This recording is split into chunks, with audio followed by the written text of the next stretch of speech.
Garden Basics with Farmer Fred is brought to you by Smart Pots, the original lightweight, long-lasting fabric plant container. It's made in the USA. Visit smartpots.com/Fred for more information and a special discount. That's smartpots.com/Fred. Welcome to the Garden Basics with Farmer Fred podcast. If you're just a beginning gardener or you want good gardening information, well, you've come to the right spot. If you're listening to this while working in the yard, there are more hard workers nearby. In fact, they're right under your feet. Today, we find out how plants work and how you can have a successful garden with even less work by helping those underground workers. Washington State University horticulture professor Linda Chalker-Scott talks about the amazing intersection of plants, plant roots, your soil, and your mulch. Once again proving you're working too hard and spending too much money on something that nature perfected a long time ago. Flowers contribute a lot to the fruit and vegetable garden. They can attract pollinators, hummingbirds, beneficial insects, as well as adding beauty. One plant in particular is a pollinator magnet, the Peruvian lily, also known as Alstroemeria. It's also one of the longest-lasting indoor cut flowers, too. Well, as long as you don't cut it. And we'll explain what we mean by that. Hey, how's that avocado tree doing in your yard? Unless you live in the milder parts of California and Florida, it's probably not doing very well. We have tips for increasing your chances of actually getting an avocado tree to produce. Maybe. Well, probably not. But what the heck, you gotta try, right? It's all part of episode 22 of Garden Basics with Farmer Fred. Cozy up on the mulch and give us a listen. We'll do it all in under 30 minutes. Let's go. My next guest has been on the program before. She has written several books, including a couple of my favorites, The Informed Gardener and The Informed Gardener Blooms Again. She has a PhD in horticulture from Oregon State University. She is Washington State University's Extension Urban Horticulturist and an associate professor in the Department of Horticulture. And she has the thankless job of overseeing the Facebook page, The Garden Professor's blog. You talk about answering tough garden questions. She gets them all. Linda Chalker-Scott, a pleasure to talk to you and about your new book, How Plants Work. Fred, it's great to be back on your show again. Well, let's start with the Facebook page, which I find painful because I'm just glad I don't get those questions on the air, because some people are asking some very tough questions on your Facebook page, The Garden Professor's blog, but you have some help in that. I do. It started out with just 4 of us, and we've expanded. We've about doubled the number of garden professors that administrate this now. And when something comes up about tomatoes, and I'm not a tomato grower, somebody else who is, and a tomato researcher, they'll jump right in there. So it's a wonderful resource for people that want science-based gardening information. And that is the key for all of your information in this book, How Plants Work, as well as your previous books. Show me the science. Exactly. And let's take an example. There's a lot of homegrown remedies for weed controls, one of which is vinegar. And even though it is an organic product, vinegar can be quite hazardous to your own health. Absolutely. The stuff that you get at the grocery store, the vinegar in a bottle, isn't really concentrated enough to do much damage to plants. I mean, sure, it might make the leaves wrinkle up a little bit, but it won't do a thing to the roots. You have to really get that horticultural acetic acid, which is much more concentrated than vinegar. And yeah, it's pretty bad stuff. You get your face over a bottle of that, and you can singe your nose hairs and hurt your eyes. And I believe vinegar is only a top kill product besides. Yeah, that's right. It really has absolutely no effect on weeds with pernicious roots. And boy, I think most weeds have that, and that's why they're weeds. Well, let's talk about roots, and that is a fascinating chapter in your book, How Plants Work. It's called The Underground Railroad, and I thought that was a very apt description because there's a lot of movement going around in the middle of the night that we can't see, and during the day as well, but it is so vital to the health of our plants, and it's not just roots. And it's funny because I'll have to backtrack a little bit here. When I was in grad school, I avoided root classes like the plague because roots are so darn hard to study. As soon as you start digging them up and exposing them to light, they're not going to function the same way anymore. But the nice part is that other people with much more patience than me have done a lot of research. We now know that plant roots aren't just these little isolated hairs down there underground. They're connected to one another and to other organisms, primarily by fungal hyphae that just kind of act as these little highway interchanges, as it were, to take nutrients and other compounds and move them all through the soil system. It's rather amazing how water plays a big part in that movement as well. Yeah, if you don't have a well-hydrated soil, or if you don't have enough oxygen, in other words, you don't have a nice porous soil with moisture and with oxygen, the whole system shuts down. You can kind of compare it to a traffic jam. Nothing moves. It is so necessary, yet it is probably the one component of gardening that most people get wrong. Plants are either overwatered or underwatered. And a lot of people make the mistake of, okay, they're switching from sprinklers to drip irrigation. Well, good for you. But then they go and they place that emitter next to the tree trunk. And in that underground railroad system, where would the water be better absorbed? If you think about root systems as a big pancake, which is what they really are in an uninterrupted soil, you wouldn't have the water out way away from the trunk, preferably even away from the drip line, because most of the feeder roots, those little fine root hairs, or roots with root hairs, are taking up water and nutrients far away from the trunk. And that's where you need to really be putting the resources, because that's where you've got the active root growth. And we both know and are both big fans of mulch. It can certainly help in a drought for conserving soil moisture. I like to tell people what the Sacramento Tree Foundation advises as far as when you mulch a tree, use the 4-4-4 rule of 4 inches thick of a coarse mulch like bark. Keep it 4 inches away from the trunk of the tree and have it extend 4 feet beyond the canopy of the tree. But I know that you like lots more mulch than that. I do, and you have to be cautious. When you're doing it the way that I do it, that you're using pretty coarse, chunky stuff. The coarse, chunky mulch has really great ability to let water and oxygen move through it. So you can use 4, 6, 8, 10, 18 inches of wood chips, for instance, to help suppress weeds and keep soil moist. And I've done this before, and there is a lot of research behind it as well. That just improves water holding capacity and moderates temperature, and established trees and shrubs just absolutely love it, and it keeps the weeds down. Well, when I win the California lottery, I'll be sure to add 18 inches worth of mulch around my trees. Because at, I know. What is it, $30, $35 a cubic yard? Well, that's a lot of mulch when you're talking 18 inches deep.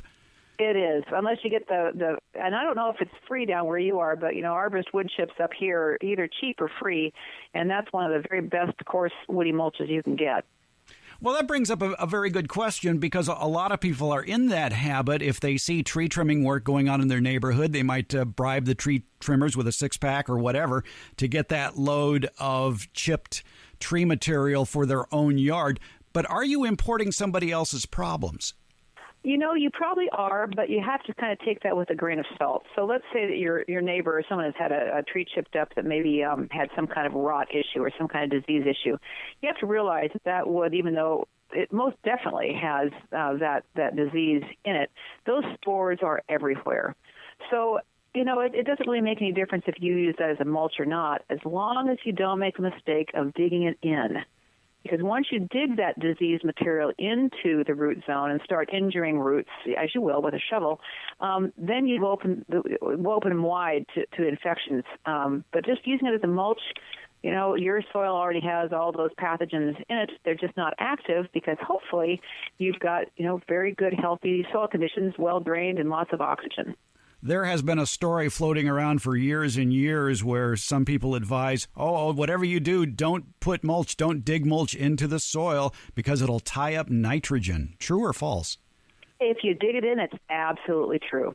Because woody mulch has, it's brown. So if you're thinking about compost and brown materials, it doesn't have a very good C to N ratio.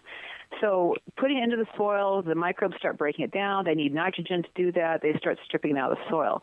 But on the top of the soil, it doesn't have that impact in the soil itself. So the microbes are breaking it down, and the soil interface where the mulch touches might have that deficiency. But just go a centimeter below that, and the nitrogen is exactly the same as it would be if you had no mulch. There are some proponents, unlike Washington State, the soils here in California tend to be neutral to alkaline.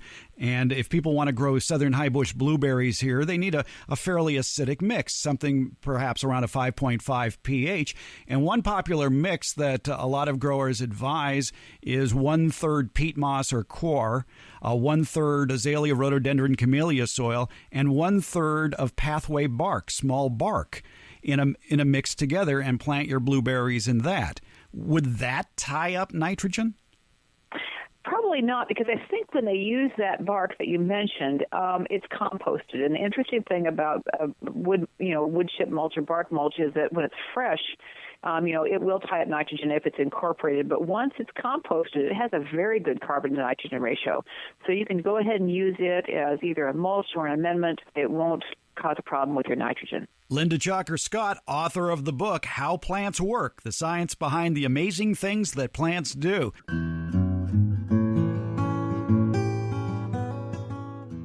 It's not uncommon for tomato gardeners to get some rather interesting surprises this time of year. Now, they're pleasant surprises, usually in the form of a volunteer tomato plant. If you're a curious gardener such as myself, you just might want to grow it out to see what sort of tomato develops. However, that tomato plant may be popping up in an area where you don't want it to grow. And maybe all your garden area this time of year is filled with other vegetables and fruits. There is a solution. Dig it up carefully and transplant it to a large smart pot using a good quality potting soil. Place it in a sunny area, prune it back a bit, keep the soil moist, and voila, you've got mystery tomatoes later in the summer. Smart pots are the original lightweight, long-lasting fabric plant container made in the USA. They're sturdy, easy-draining containers that'll last for years. Smart pots are made with an easy-breathing fabric. It keeps them cooler than plastic pots. You're going to have a more successful tomato growing experiment, or whatever you're growing in the hot summer months. You want more information? Well, visit smartpots.com/Fred. And be sure to include that /Fred part. That can get you a nice discount when you buy a Smart Pot. Smart Pots are available at many Ace and True Value hardware stores, local independent nurseries, and online at Amazon.com. Again, visit smartpots.com/Fred and get yourself a Smart Pot. Or 2. Or 3. Hey, how would you like to win your own Smart Pot? From June 16th through June 30th, one lucky winner can qualify to receive Smart Pot's 6-foot long bed, a fabric container large enough to hold over 10 cubic feet of soil. It's 16 inches tall and 16 inches wide by about 6 feet long. That's enough room for a couple of tomato plants and a couple of pepper plants, or maybe one fantastic display of summer flowers. We're going to award the Smart Pot Long Bed to the best comment or review about garden basics with Farmer Fred that you post at the podcast service where you're listening to this show. And by best comment, I don't necessarily mean the kindest comment, just the most creative comment. So when you're done listening to the show, leave a comment wherever you're listening, and you just might get yourself the Smart Pot 6-foot long bed. We'll announce the winner on the July 3rd edition of the Garden Basics with Farmer Fred podcast. Thank you. We're talking with Linda Chalker-Scott, Washington State University Extension urban horticulturist and associate professor in the Department of Horticulture at WSU, and author of several great garden books, including The Informed Gardener, The Informed Gardener Blooms Again, and How Plants Work, the science behind the amazing things plants do. Linda, we've been talking about mulch, and mulch is a great way to feed your plants, isn't it? You know, I like to kind of compare it to slow food. You know, the slow food movement is huge, and I think it's a really good analogy. You know, you use a decent organic mulch, and especially one that has some woody material in it. That's really important. And microbes break it down pretty slowly, and then as water moves through the soil, it takes those nutrients down to the roots, and so you have this nice slow feed of nutrients at a rate that the plants and the microbes in the soil can actually use them.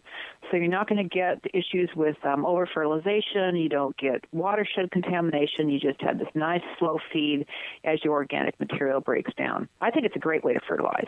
And you have a great example in your book, How Plants Work, of what you would find if you dug through that mulch and where the mulch meets the soil. And I recall you writing in the book about finding those little white hairs. Yeah, it really is fun, and obviously this time of year isn't the best time to do it because everything's dry. But wait until winter where things are a little wetter, and move aside the mulch, and you go from the coarse, chunky pieces, and you get down near the soil where you've got this nice compost layer developing, and you start to see, plant roots are there, and you see all these white hairs, and they're long and thin. They don't really look like roots because they're way too thin. They're very fragile, and those are the mycorrhizal hyphae. So it's part of that underground network that we were talking about before. And this is an interesting thing. Roots kind of move up and down through the mulch layer as water conditions allow them to. So in the wintertime, you'll get root growth up into the mulch, and then in the summer, they go back down again. So they're very dynamic in terms of where they'll grow. And that's another thing your book points out, too, about roots, is they tend to be closer to the surface than a lot of people think, perhaps down 12 or 18 inches. They're not drilling their way to China.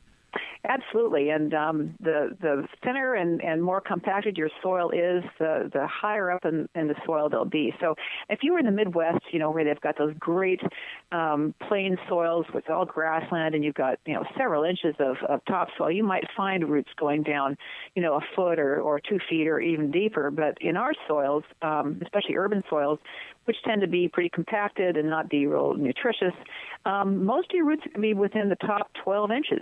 And you'll have a few that'll sink down here and there, but the majority of the roots are pretty close to the surface.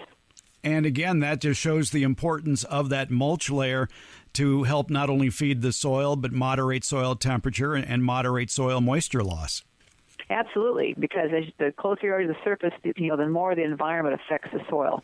Now, your book, How Plants Work, can actually save gardeners a lot of money because you point out that a lot of people, when they're digging a hole to plant a new tree or shrub, they'll go out and get some fancy amendments and work that into the hole for that tree or the shrub. And they'd be better off using those amendments someplace else, wouldn't they? Absolutely. Nothing should go back into that hole that didn't come out of it except the roots of your plant. And everything else that you want to add, whether it's compost or if you need to add some nitrogen fertilizer, whatever, that goes on the top. And then nature works it down. You don't need to do it. And again, it's kind of a slow feed type of thing. So if you had the choice of receiving for Christmas a rototiller or a chipper shredder, which would you want? Oh, put me down for the chipper shredder. I want one so badly. Because I love wood chip mulches. I would love to make my own. I had a little cheap electric one for a while, but it just couldn't handle very much. And we're going to be moving out to a family farm here next year, and I've got 35 acres. I want a chipper shredder in my own mulch pile. I can heartily recommend the 8-horsepower BCS. I haven't lost my arm in it yet. Now, what are the arguments against rototilling soil? It makes us feel good because, it's hard work. And we feel like we would accomplish a lot. And then you have this nice soil that's all uniform in texture, and it looks the way you think soil should. You do a clip art search for soil, and you get you get a picture of a hand with this uniform looking coffee ground type of material. And, you need soil that has structure. It's got, has PEDs, and the only way you're going to get that is to have those great mycorrhizal connections and intact roots. And sure, you're going to have to dig holes to plant things, but you don't have to churn up the whole thing into this uniform coffee ground-like mess. It really takes a long time then for the soil to redevelop its structure. And does it kill earthworms, as I often hear? Absolutely can. But the interesting thing about earthworms is, I'm sure you know, is if it's big enough pieces, they'll regenerate. So it's kind of mass destruction, and there really is no really good reason to do it. A little more work in repressing weeds, either by keeping them mulched before you plant or whatever, it can really save you some time and energy in terms of the soil preparation. The country seems to be going more and more through drought cycles. And during the last drought cycle here in California, there were a lot of new products that came out that allegedly would allow you to apply less water. Basically, they would preserve soil moisture. the common ingredient in a lot of these products are polysaccharides. They're sugars. Do you know of any research, any scientific evidence that sugar can keep moisture in the soil longer, I guess? Not really, and not for any length of time. I mean, sure, if you put some aloe gel or something in, sure, I mean, it's moist, and it'll keep moisture there for a while, but those things get eaten up so fast by microbes. It's just a very expensive way to have a very transient impact. You're much better off protecting the soil from evaporation just by mulching it rather than incorporating all this expensive stuff. Save your money for buying plants and don't buy all these things, especially the ones that have surfactants which basically are soaps. You don't want to be pouring soap onto your soil. Yeah, and a lot of them have salts in it, too. Oh, yeah. People keep on thinking that salt just means sodium chloride, and there's all kinds of salts, and they're generally parts of fertilizers. And the more you add, the worse your drought problems are going to be. How do salts interact with the mycorrhizal functions? They have if you have enough of them, what they'll do is they draw water out of tissues. And so, salt toxicity affects everything, whether it's plant material or the microbes themselves.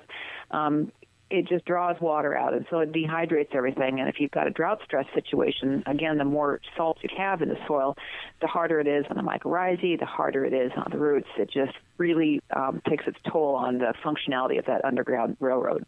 Sounds like something along the lines of aerating and adding compost might be in order for something like that. Yeah, absolutely. I mean, that at least is going to provide organic matter is a great retainer of moisture. And that's just a much better way to get stuff in there.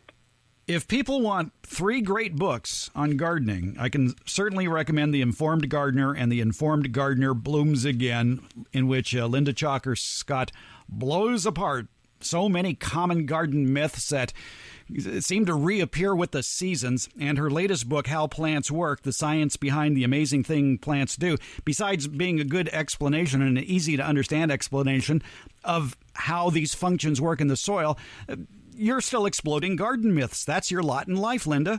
It is. And you do a fine job at it.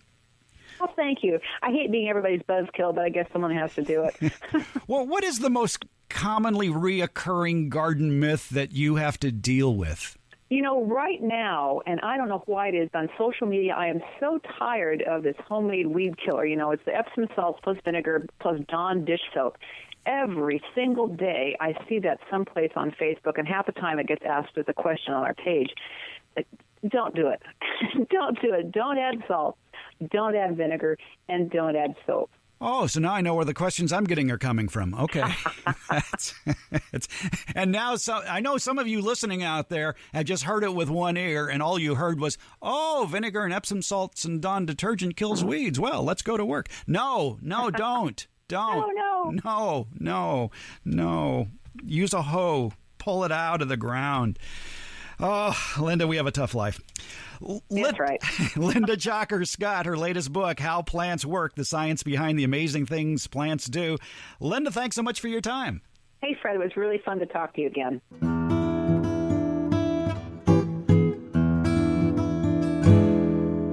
For most of the United States, there is one great flower that attracts a lot of pollinators, a lot of beneficial insects, a lot of hummingbirds. It makes a great cut flower, too. It's called the Peruvian lily, also known as Alstroemeria. And it's fairly widely adapted. You can grow it from Washington down to Southern California, south from Kansas through Texas, south from Ohio down to Florida, and up into the Atlantic coastal states. It is very versatile. But there's a trick to Alstroemeria if you're using it for a cut flower. Warren Roberts, the retired superintendent of the UC Davis Arboretum, tells us more and how to pick them for cut flowers. Alstroemeria is sometimes called Inca lily or Peru lily, although they're really from the main source of the varieties and species is Chile. But somehow the name Chili lily has caught on.